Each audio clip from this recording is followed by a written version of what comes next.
Welcome back to Phase Zero, everybody. Joining us right now, this is going to be a fun interview on the show. He's previously helmed a Marvel film in the form of Venom. That was the qualifier to get on Phase Zero. Of course, got to be part of the Marvel family.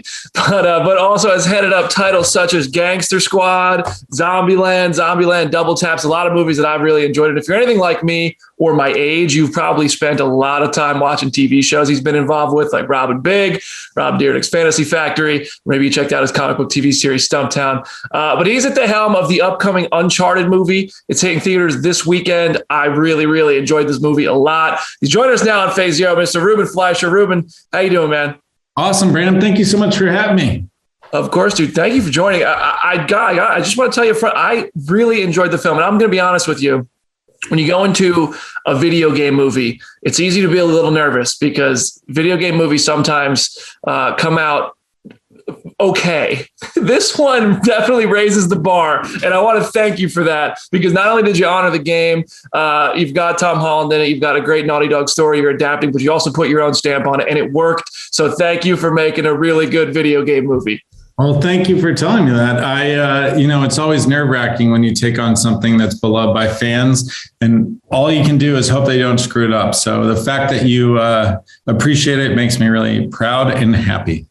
Yeah, dude, you've earned it on this one. And you guys shot this. I want to start at the beginning, because you guys kind of shot this through the pandemic, right? You were the first production back to work back in 2020. Yeah, it was a crazy experience. We shot the movie in Berlin, Germany, and we were prepping it all the way through the spring of 2020. And our first day of shooting was intended to be March 16th, 2020. And I think on the COVID timeline, Tom Hanks caught COVID on the 12th of March. And that was kind of, to me, the touchstone for when like the world kind of came to an end. And so we were in the midst of it out there in Germany. And at that time, it was way worse in Europe than it was in America. So all of our friends and family back home were like, be careful, like, this shit's real, like, watch out. And crew members were starting to get a little nervous, and we just didn't know what was going to happen. And then, March 16th was our first day of shooting. We were lit. Our set was built. We'd rehearsed. The actors were there. Everything was ready to go. And the studio said, you know what, take that day. Don't shoot anything. But let's just see how this plays out. And then by that evening, they were like, okay, you guys got to get on a plane and come home. So I left Berlin. We locked the stages. I was like, really sad, because this was such a dream movie. And I had no confidence that we'd be returning. So it's to Sony's credit that by July, they felt like it was safe enough for us to return. You got to give Germany credit too, just because at that time they were so ahead of the curve in terms of like just reducing the spread. We unlocked the doors of the stages. Our sets were still there, maybe a little dusty, but in the world of Uncharted, that didn't hurt anything. And we got back to work, and we picked up where we left off and started shooting the film. We shot from July 2020 till the very end of October. And it was completely unprecedented. Without being too corny, it was an uncharted path making a movie in a pandemic. And we all had to wear masks, obviously, and get tested every day. It really was challenging in terms of Berlin was really strict in terms of its restrictions as to like how many people could be in a room, things like that. For example, the auction scene, we were originally supposed to have twice as many extras, but we're unable to. That club scene where we had hundreds of kids jammed in a pretty much ventless basement was stressful. And then we went to Spain to shoot all the exteriors, in that sequence where Nate and Chloe they meet in the fountains and the run on the rooftops. That day we tested 700 people between the cast, crew, and extras. It was a lot of people in a pandemic environment to have all together. Luckily it was outside, so we had a little bit more freedom, but it was a real challenge. And I got to give a lot of credit to the crew and the cast for just sticking with it. We didn't shut down a single day. I think we shot 77 days or something like that total in 2 different countries. And it was just an incredible experience, but not without challenges, that's for sure. And you guys did a great job adapting, because when you watch the film, that doesn't come through that you guys had any like limitations or anything like that. You guys made it all work really well. In the beginning of the film, you start with the cargo chase. And this has been one of the scenes that has been one of the most heavily marketed sequences you guys did too. And it's obviously very iconic from the Uncharted games. You open the film with it and you come back to it full circle. I want to hear about that. Like, how long was that shoot? Like, cause this probably had to be one of your biggest set pieces. And I imagine it took up a pretty good chunk of those 77 days, because there's a lot of moving parts there, and homaging the game with that. It was so cool. Yeah, I mean, that sequence was always one of my favorites from the video game franchise.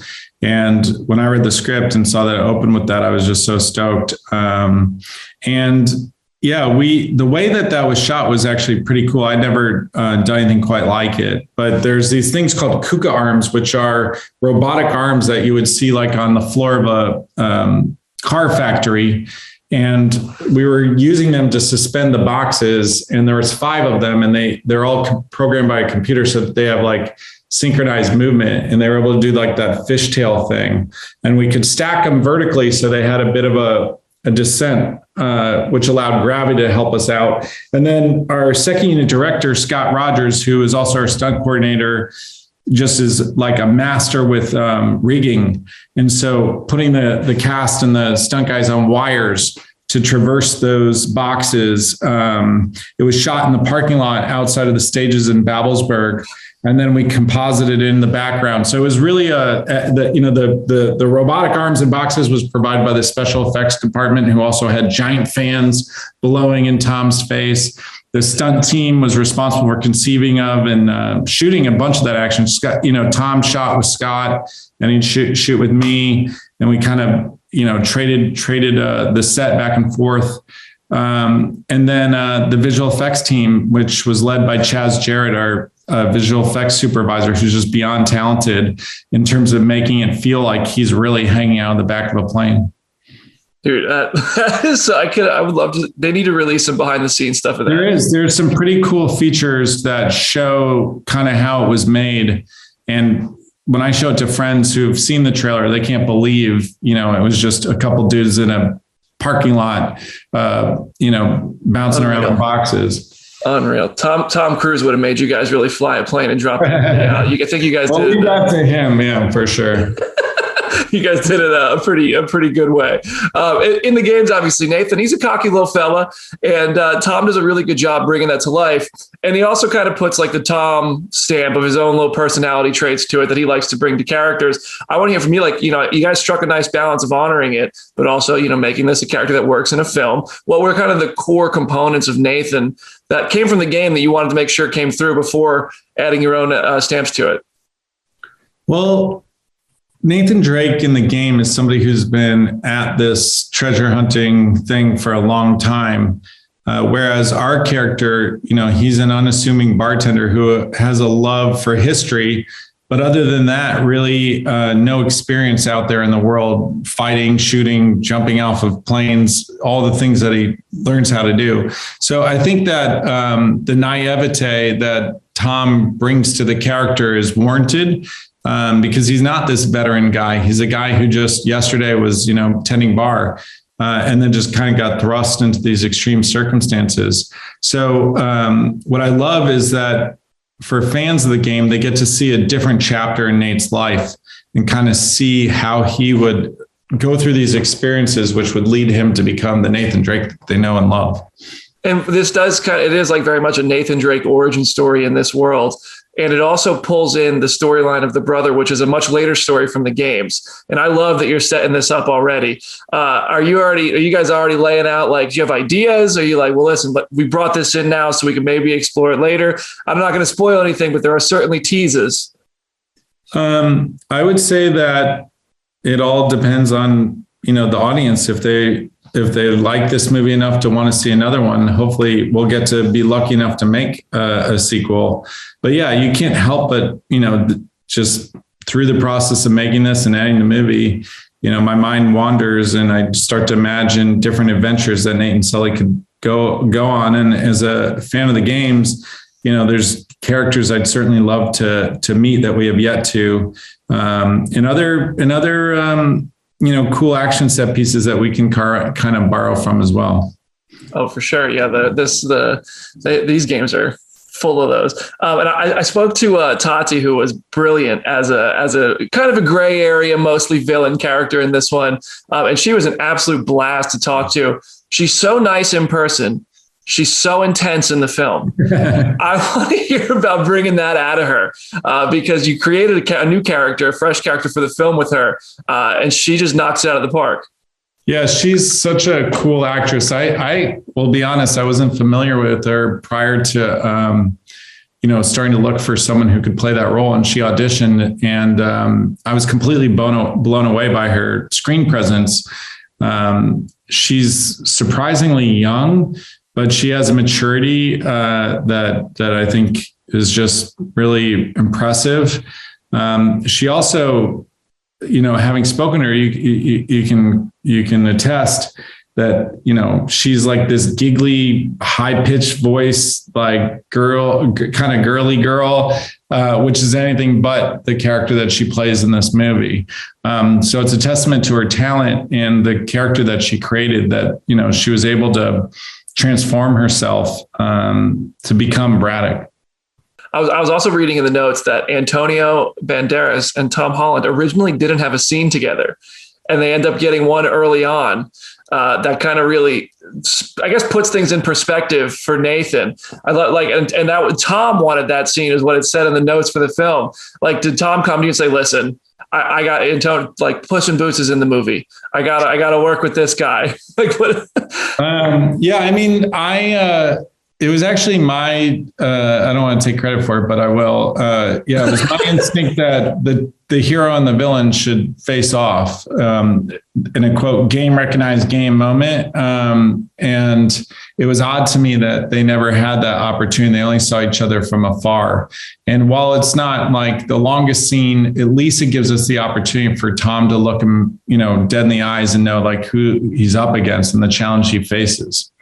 I also love how that's kind of like two generations of actors that are face to face for a second too. Because Tom is like the new generation, right? And Antonio's been doing this for a minute, and he's such a legend. I love how you put them together. I think that's true of Wahlberg as well. I mean, it was really cool to have, this mixture of personalities. I mean, Sophia and Tati are both, I don't think either have ever been in a studio movie before. So we had the whole spectrum. So Sophia was great as Chloe too. And you even threw her into the classic costume. She's the only character from the games who got her own, like was the protagonist in a game. Can you talk about kind of making sure she dressed and brought out? Because in the game, she's very much that has that same independent spirit, has that same kind of like drive, not overzealous, not overly cautious. Like I'd love to hear how you guys worked with Sophia on nailing Chloe Fraser. Like that. Yeah, I think a lot of credit is due to the writers who, created her character on the page, and then it was left to Sophia and myself to interpret it. But I think so much of it was on the page, just in terms of her backstabbing and double crossing. Trust is a huge theme in the movie, and she definitely represents kind of for Nate, somebody who isn't able to ever really invest in other people, almost as a cautionary tale, I think. But yeah, Chloe's just a terrific character from the games that we were really happy to feature in the film. And Sophia did an amazing job bringing her to life. Sophia was telling me that sequence with her and Tom underwater, she was just really underwater for a while. By the time she came up, her eyes were just red. Are those days more fun on set when people are kind of in these unusual circumstances on set, or is it like reblocking that shot? Does that just become a nightmare where you have to like empty a tank and fill it back up? Like, is that well? There's a couple noteworthy things about that.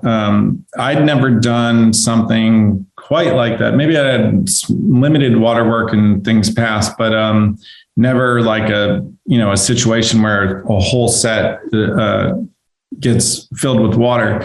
The interesting thing that I never would have guessed is the way that you actually accomplish that from a safety perspective, as much as a practical perspective, is that instead of having a set that the water goes into, what we did was we built a set that they would lower into the water. So there was a giant tank and the cameras are fixed to the set. And so we all would descend together.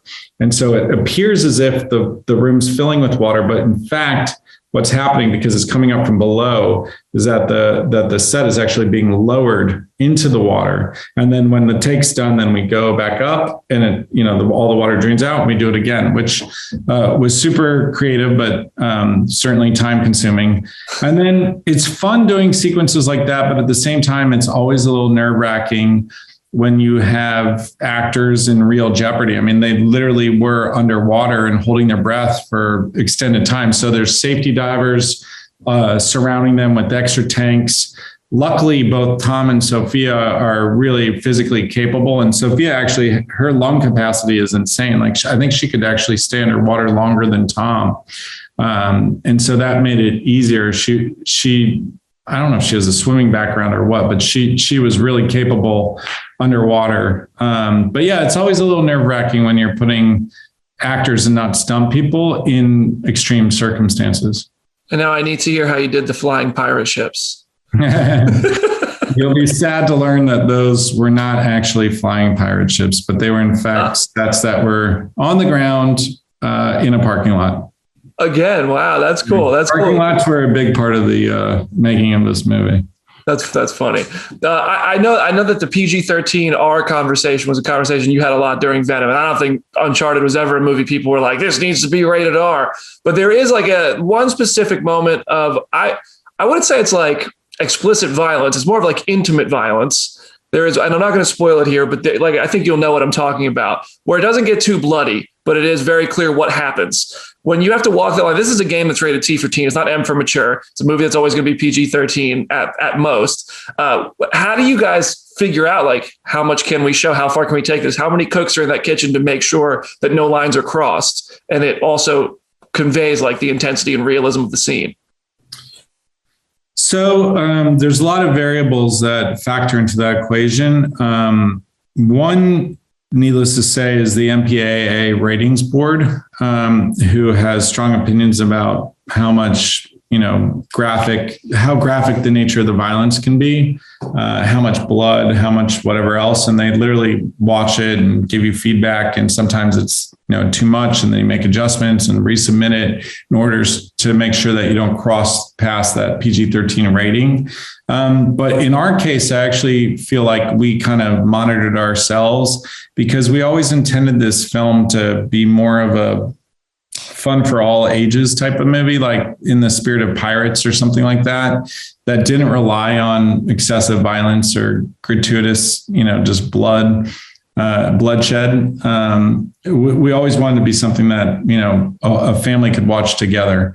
So, even in the case of what happens, we intentionally cut away from it in the midst of it, so that it didn't ever get too scary for a kid that might be watching the movie with his parents. Yeah, and I can also appreciate that. You just don't, some movies that works, some movies you don't need that. I would say it's one of those. This is like Indiana Jones meets Pirates in a lot of ways. I like that you referenced Pirates there because I caught a vibe there as well. But by the end of the film, Sully has the iconic mustache. Did you have to convince Wahlberg to put it on? No, not at all. He grew that thing himself. I can't take any credit for it.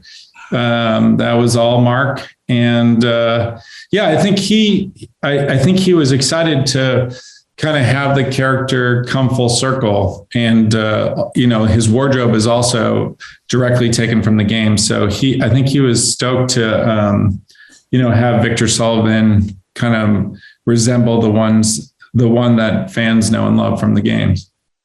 So if Sony were to say, all right, we want Uncharted 2 right now, and if you were on board, if you were interested in doing it, how long do you think it would take if it was start tomorrow to get another movie done? If the writers put the pen down to shooting to editing, how long does that usually take on a movie like this? Oh, that's a really good question. In the case of this one, I think it was over 12 years of development prior to shooting. So it can take a really long time, but yeah, it really is coming up with that story that's worth, telling, which is the hardest part. Once the script exists, between prep, shooting, and post, that's all pretty conventional. But the hardest thing is just coming up with a really fresh story that, audiences will want to go watch. Yeah. And before I let you go, I'm going to have to talk a little bit of Marvel and your other projects with you. And I want to transition that by asking, in adapting a video game versus adapting a character like Venom, who has so many different comic stories, like how does the prep differ? Is it because obviously there's things you want to probably say, like, this is, something fans love, but also we got to do this our way.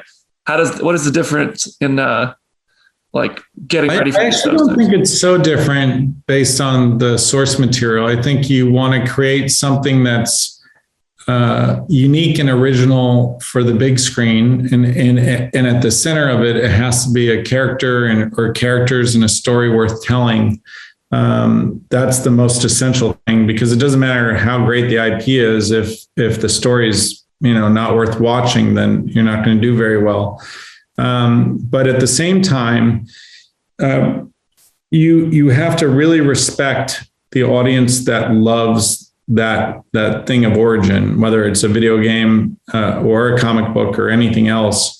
There's a reason fans are so protective of these things they love. They don't want to see it kind of misinterpreted or bastardized or anything else.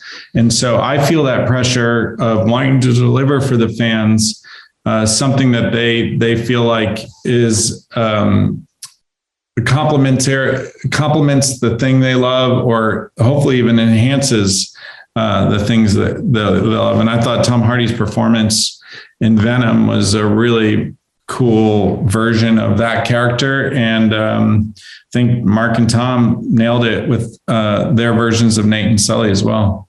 Yeah. I remember when Venom released, critics were tough on it, but fans loved it. It was hugely successful at the box office. When you get kind of conflicting feedback from those two very different, clearly apparently different audiences, how much time do you spend thinking about that? And does it influence your choice about going on for Venom 2 at all? The critical reaction, I'm not going to lie, is a bummer, just because you work so hard on something, and I know, having watched it with audiences, how much they enjoyed it. So it was a little surprising to me how negative they were. And I do think it's unwarranted, because, the audiences, as you said, really love the film. Otherwise, I don't think it would have been quite the success it was. So it was disheartening for sure that it has this kind of association. But hopefully over time, people will, there's plenty of movies that are beloved that when they came out were panned by critics. It's just unfortunate that Rotten Tomatoes exists as this aggregate that then forever will have a assigned rating to a thing. That being said, it is what it is. And if people like the movie, that's all I care about. And hopefully the same will be true of Uncharted, that I made it for the audience. I made it to be a really fun, escapist, just action-packed adventure. And at the end of the day, that's who I made the movie for. And I'll be proud and excited if fans and audiences love the film. I personally think you just really wanted to work with Tom Holland at some point, because I think, no, I'm just messing with you. But I remember before Venom came out, at Comic-Con, everybody was asking, is Spider-Man here? Is Tom Holland here? I remember Jessica Chobot hosting that panel and asking twice, and we were all like, wait a second, are they about to announce this? And I know you're a fan of these characters. I know you really have a connection to them. So I can only imagine that you kind of pushed at least a little behind the scenes to maybe say, hey, we could maybe do this. Did you how was that ever a conversation? Because there were rumors Tom makes a cameo, and then it ended up happening in Venom 2. Was that ever a conversation that was an actual possibility with yours? No, honestly, and I'm going to just be straight up, because I don't know exactly what I'm allowed to say, but so much time has passed. But I feel like in the creation of Venom for feature films, we had to come up with a whole different origin story from the comics. And that was really scary because Venom in the comics is born from Spider-Man. And in our movie, he wasn't. And I was always really, really nervous that, that would just be a bridge too far for fans of the source material. Thankfully, people were willing to accept, and I don't know if it's in part because they acknowledge that Marvel and Sony are distinct from one another, and that at that point they weren't working as much in conjunction. So much so that we couldn't even have Spider-Man, like we couldn't give him his real birth, so to speak. Or like the spider logo and stuff, like that was off the table. Well, I mean, the way I argued was like, why would he have a spider on his chest if he wasn't born from Spider-Man? And so that's why I came up with that veiny thing where it was just kind of a cool white design.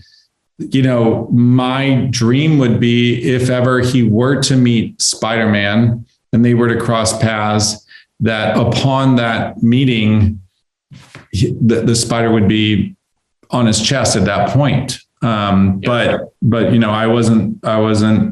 I'm not in a position to do that. So, sure.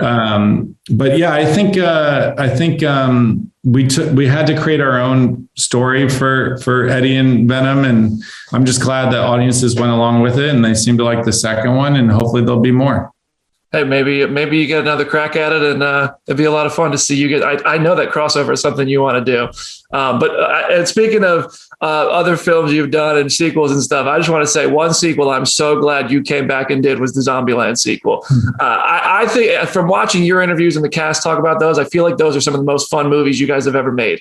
Like Double Tap was great. First one was fantastic. I still remember spontaneous. I worked at Starbucks. I got off work. Some girl from my high school I was in high school with, we both got off work at the same time. We were like, I want to go see that Zombieland movie. And like, I can't say, I saw it at the Freehold Lowe's Metroplex, and I can't remember how and when and why I saw every movie. Zombieland is one I still remember. Like, I liked it so much that I loved it. I'd love to hear, like, is that truly one of the best filmmaking experiences you've ever had? And of course, that has to be followed with, like, is there going to be, are you still talking with everybody? Can there be a third? Yeah, I mean, I'm glad it comes across because making the first movie was a dream come true. It was my first ever film.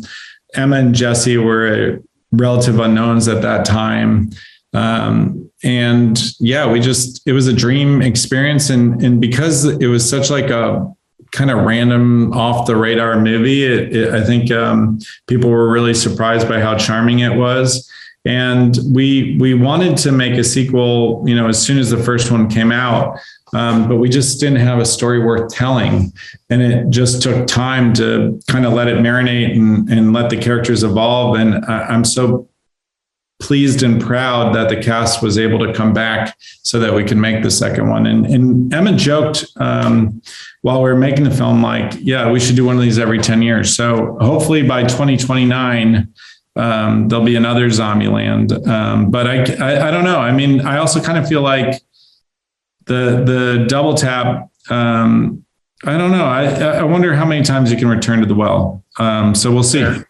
That's fair. Well, for now, man, I'm really thrilled for everybody to go see Uncharted this weekend. If you ever need a zombie, an alien, a pirate, dude, sign me up. I'm kill me off in the next one. Awesome. But Uncharted, dude, you guys knocked it out of the park. It's an absolute blast. And I'm really happy for you guys. Everybody got through the production safely. We're able to celebrate this movie now and hope everybody goes and supports it so we get Uncharted 2 ASAP. Absolute pleasure talking with you, man. Thank you. Thanks, Brandon. I really appreciate it. This was so fun.